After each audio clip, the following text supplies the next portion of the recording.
Khusyuk juga di situ, Pak. Di tempat peribadatan mereka juga khusyuk juga. Dan nanti kalau diikutin irama seperti ini, itu menjadi akidah baginya, keyakinan. Ya, keyakinannya apa ya? Nifak.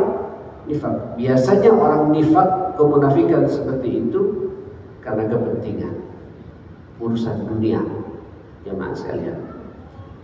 Dan yang perlu digarisbawahi pula, ma'asyar muslimin, nifak ini, kemunafikan ini tidak hanya terjadi di zaman Rasulullah Sallallahu Alaihi Wasallam yang dikomandani oleh Abdullah bin Ubay bin Salul. Bahkan namanya pun juga Abdullah, Pak. Mungkin juga Abdurrahman, ya, mungkin juga Muhammad, Pak. Tak mustahil itu. Tapi karena rongrongan dunia, terlalu cinta kepada dunia, di situ dia dapat, di sini dia dapat, tak punya prinsip yang jelas. Ini ada jihad bagi kita, Pak. Tapi jihadnya tidak perang masalahnya, dan tidak boleh diperangi. Karena mereka masih juga ketemu kita masih mengucapkan kalimat La ilaha illallah Muhammadur Rasulullah. Ya. Bayangkan ya Bapak Ibu, ini Abdullah bin Ubay bin Salul sudah terlalu banyak contoh-contoh konkret kerja-kerja dia dan sahabat-sahabatnya ini yang luar biasa, memporak-porandakan, mengacaukan kesatuan saf kaum muslimin, menyebar fitnah pula, Pak, menjual info-info penting dari kaum muslimin kepada orang kafir Quraisy. Luar biasa ya. Tapi ketemu Nabi bisa senyum.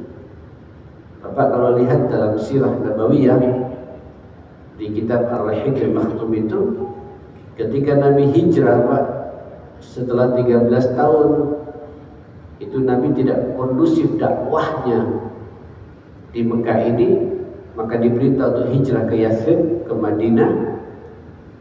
Justru yang pertama kali menyambut beliau dan menawarkan fasilitas kepada Nabi, inilah Abdullah bin Ubay bin Salul ini. Ya Rasulullah, bayangkan, manggilnya pun juga ya Rasulullah, wahai utusan Allah. Masya Allah. Bahasanya pun, Pak, katanya, kata orang Madura itu lemak, enak, fasih, ya, komunikatif luar biasa. Marhaban biqudubikum, selamat datang di tempat kami. Silakan ya Rasulullah, tinggal bersama kami. Rumah kami luas.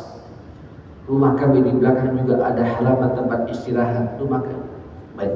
Tidak ada seorang pun sahabat yang menyambut Nabi Ansar di Madinah kemudian ada bahasa-bahasa begitu, Pak. Dia lebih duluan menawarkan pada Rasulullah. Semua sahabat terkesima, jemaah sekalian.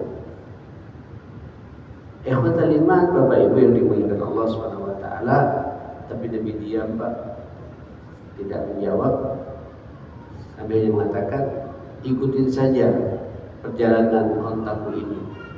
Fa'innaha ma'muratun, karena ontaku ini sedang diperintah oleh Allah di tempat mana dia akan berhenti nanti. Di situ aku akan tinggal, kata Rasulullah Sallallahu Alaihi Wasallam. Nah, ikhwatal iman, maksud saya inilah orang-orang munafik. Nah, bayangkan pula jemaah sekalian, seketika fulan ini Abdullah bin Ubay bin Salul, Raisul Munafiqin seperti ini, meninggal dunia, Pak, mati. Laknatullah alaih. Karena Allah sudah melaknat orang ini, jemaah sekalian. Apa yang terjadi, Pak? Nabi juga mau menyalati, Pak. Nabi mau menyalati.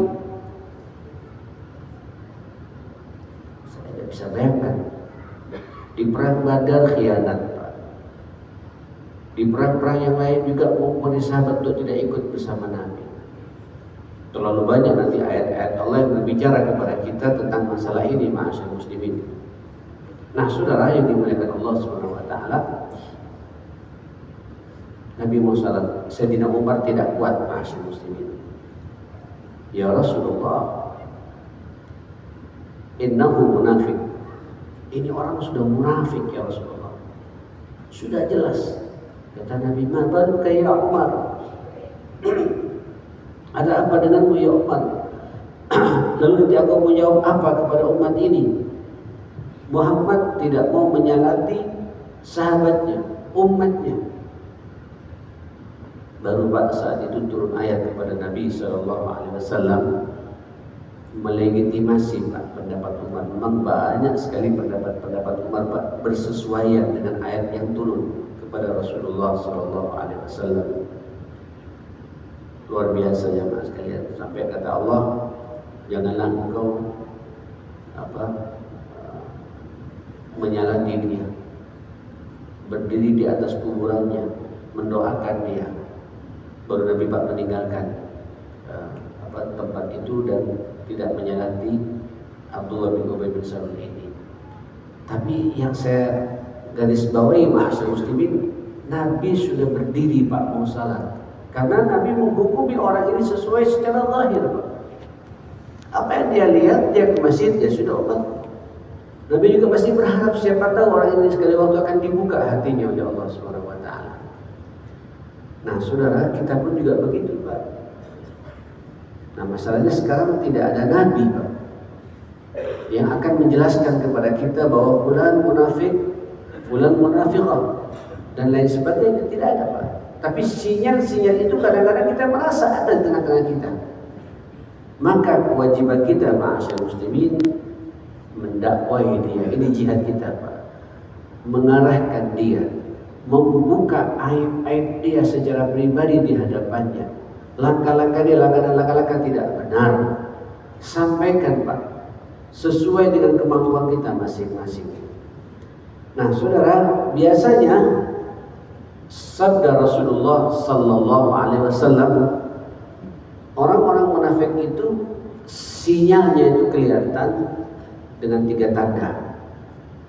Ini hadis yang sering kita dengar, ya, tidak terlalu asing dalam telinga kita jemaah sekalian. Hadis ini riwayat Abu Hurairah, muttafaqun alaih. Anna Rasulullah sallallahu alaihi wasallam qala ayatul munafiq salas. Tanda-tanda orang munafik itu ada 3. Idza haddatsa kadzaba. Kalau dia berbicara, Masya Allah, kata Nabi, kadzaba pakai fi'il madhi, Pak, bukan yakdzib. Kadzaba, benar-benar berdusta. Kalau bahasa guru saya, Pak, kalau berbicara tidak enak kalau tidak berdusta. Walaupun orang yang dia ajak bicara, Pak, sudah percaya, tapi selalu dibimbui dengan kata-kata dusta. Jadi kalau ngomong berkomunikasi dengan sahabatnya, selalu ada saja yang dia sampaikan omongan-omongan penuh dengan dusta. Senang. Ya. Saya sering memberikan pula ilustrasi. Mohon maaf Bapak Ibu, kadang-kadang bab seperti ini tidak menimpa kepada kita, Pak. Atau gini sajalah, siapa, Pak, di antara kita dalam hidup ini tidak pernah berdusta? Monggo evaluasi, Pak, pada diri kita masing-masing. Berarti kata Nabi ada sinyal kemunafikan. Beliau mengatakan, "Wa man kana fihi khaslatun minhunna kanat fihi khaslatun minan nifaq." Kalau kemudian ada sebagian dari tanda-tanda ini menimpa pada kita, berarti ada sinyal kemunafikan, Pak, pada diri kita. Nah, yang kita takuti sekarang kadang-kadang juga dusta ini, Pak, dianggap hal yang wajar. Contoh, ini contoh, Pak, ya. Ini contoh-contoh ringan yang sering terjadi di lapangan. Sampai mengenai HP, Pak, tiba-tiba berdering HP kita ini. Komunikasi dengan yang telepon kita. Posisi di mana? Padahal sampai ada di pinggir jalan, Pak. Mohon maaf, saya lagi meeting. Kalau ngomong apa adanya kan tidak ada masalah, Pak. Saya lagi di jalan nih sekarang. Tunggu sebentar ya. Nanti saya call kembali. Saya akan telepon balik gitu. Enggak enak kalau ngomong, Pak. Sebentar saya lagi di ini, padahal tidak di situ, Pak. Loh kalau ngomong apa adanya kenapa gitu? Kenapa? Ini karena kebiasaan orang ini berdusta, Pak. Dan dusta ini ma'asyar muslimin, kata Rasulullah, iyyakumul kadzib. Hati-hati dengan dusta ini. Fa innal kadziba yahdi ilal fujur. Sesungguhnya dusta ini kalau dinikmati, dirasakan betul dan menjadi kebiasaan dia, yahdi ilal fujur, bisa mengarahkan orang ini, pendusta ini, kepada sesuatu yang fujur, Pak, yang bejat, yang jelek, penuh dengan dosa. Wa innal fujura yahdi ilan nar.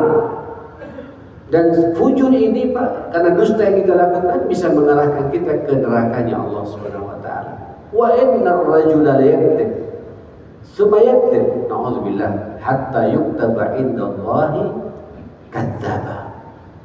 Dan seseorang yang terbiasa berdusta dan berdusta lagi, Pak, dinikmati dusta itu menjadi dusta lagi, akhirnya menjadi habit dusta itu, Pak. Kebiasaan dia. Nanti orang itu dicatat oleh Allah, Pak, dicap oleh Allah di Lauhul Mahfuz, orang ini pendusta, kata Nabi. Ngeri, Pak. Kalau sampai Allah sudah menetapkan yuktab indallah, ditulis di sisi Allah, memang pendusta orang ini, ma'asyar muslimin. Inilah, Pak, sifat orang munafik yang pertama. Idza haddatsa kadzaba.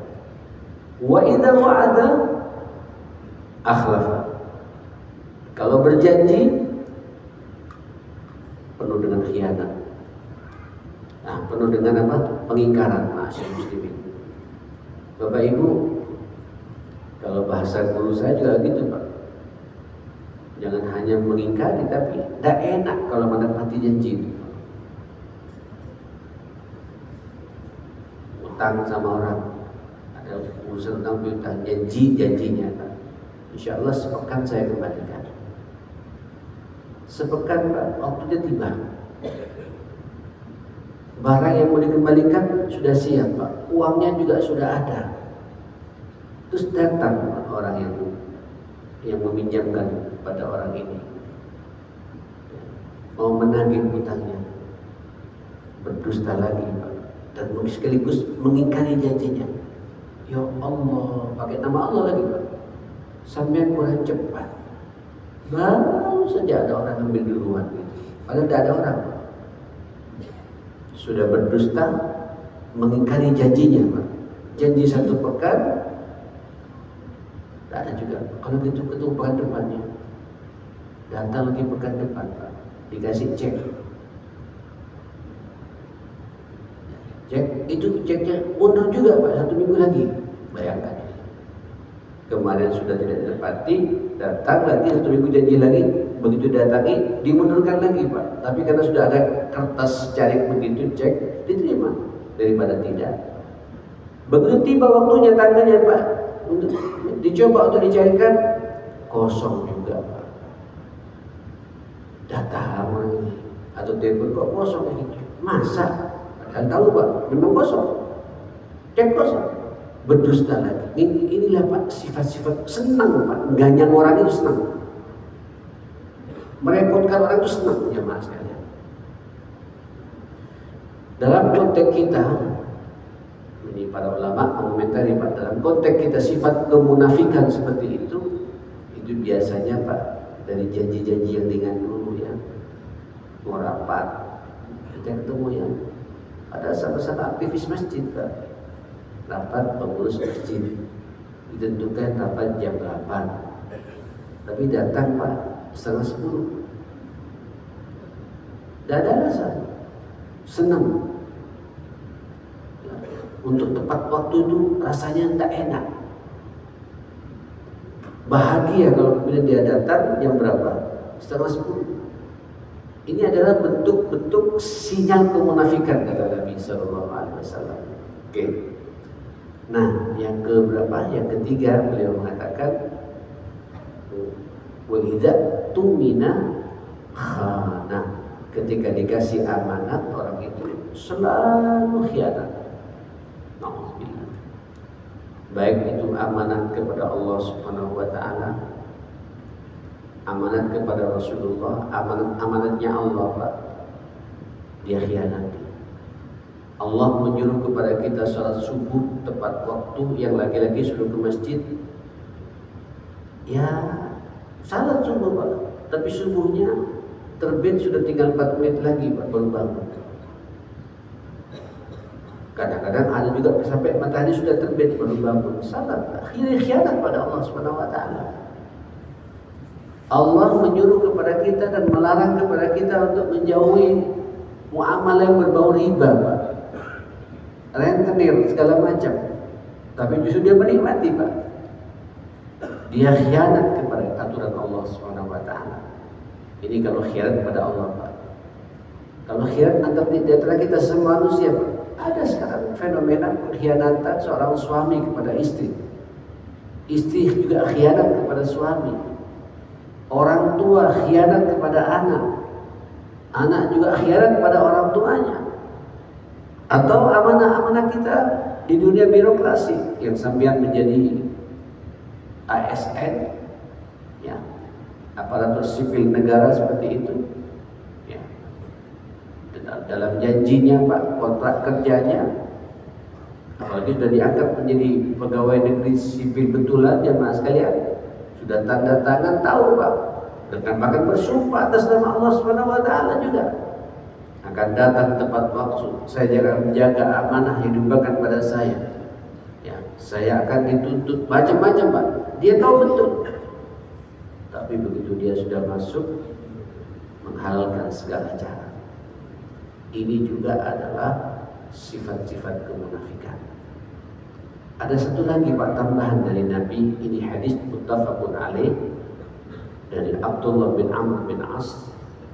Dari yang 3 tadi ada tambahan satu, apa itu? Wa idza khasama fajara. Kalau dia terjadi perselisihan dengan sesama temannya, dia mengeksekusi, Pak, temannya itu dengan cara yang fajar, berlebihan, tidak sesuai dengan kesalahan yang ada. Salahnya sedikit, tapi seakan-akan dia melaksanakan dosa besar. Ya. Lalu sifat untuk memberikan maaf pada saudara tidak ada sedikit pun, Pak. Ya. Begitu saudaranya berbuat salah, langsung dieksekusi, Pak. Disita motornya, disita mobilnya, ya. Bahkan karena ketersinggungan, Pak, dianggap dia melecehkan diri, dilaporkan ke polisi, ke aparat sekalian. Lalu di mana, Pak, sifat-sifat pemaaf sebagai seorang muslim? Hati-hati ya, Mas sekalian. Ini kadang-kadang, Pak, terjadi di antara kita karena ketersinggungan komunikasi antara kakak adik kita dengan ipar, dengan tetangga. Terus kemudian tidak ada baiknya sama sekali, Pak.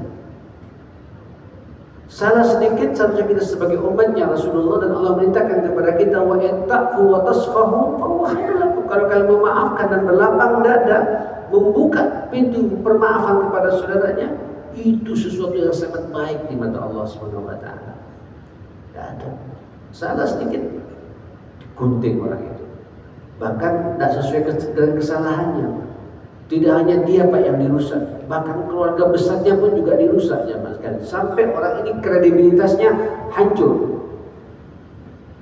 Karena mentang-mentang kita ini punya power, ya, Mas, kan? Hati-hati, Pak, ini adalah sifat-sifat orang munafik. Kalau dengan lihat, Pak, ayat-ayat Allah Subhanahu wa taala, jelas di muqaddimah surat Al-Baqarah itu, kalau antum lihat, Pak, alif lam